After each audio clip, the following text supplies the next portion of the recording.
And good evening once again from Terry McAuliffe and Democratic Election Night headquarters here in Northern Virginia. I'm Joe St. George. We're here with Dana Bash from CNN to talk a little bit about the national implications of this. Obviously, this is an off-year election. Folks like you are here covering it.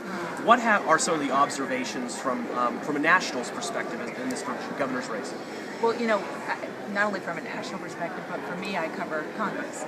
So 4 years ago, this race, Bob McDonnell's win, was sort of the canary in the coal mine for the Tea Party.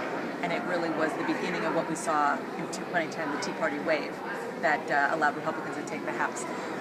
Certainly, Democrats are hoping that this race is going to sort of be the thing that ultimately stops the wave and proves, as they say over and over again, that the Tea Party is extreme and that it doesn't have, you know, a long shelf life.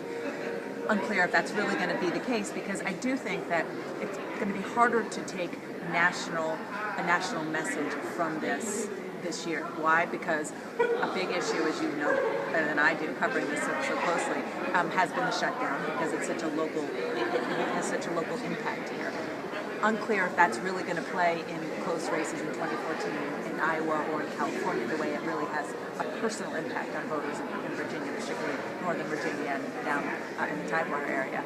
And also because of the fact that, you know, Ken Cuccinelli, Republicans are arguing, I think they do have a point nationally, isn't necessarily as the kind of Republican that they're running in other places running.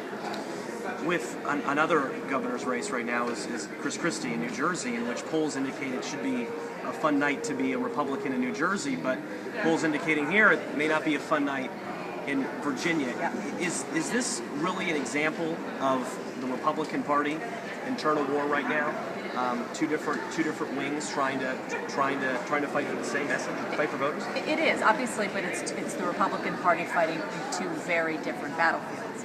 In New Jersey, Chris Christie is running as a Republican in a blue state, and that's how he has won, you know, before as a more moderate Republican. Virginia has not necessarily been that kind of state, maybe up until the last few years, and it's been sort of mixed, big time. You know, Obama won here in 2008 and 2012. You've got two Democrats in the Senate, but at the same time, you did have Bob McDonnell, who's fairly conservative, and other conservatives statewide. So it is definitely a mixed bag. But with regard to the heart and soul of the Republican Party, it does give you two very clear examples of two very different kinds of Republicans that will likely be going on to battle it out in 2016. The issue, though, is that someone like Ken Cuccinelli was able to win the first important race, which is the primary, in order to get to the general, and that still is going to be the issue, the battle for ideas in the 2016 primary season for the White House.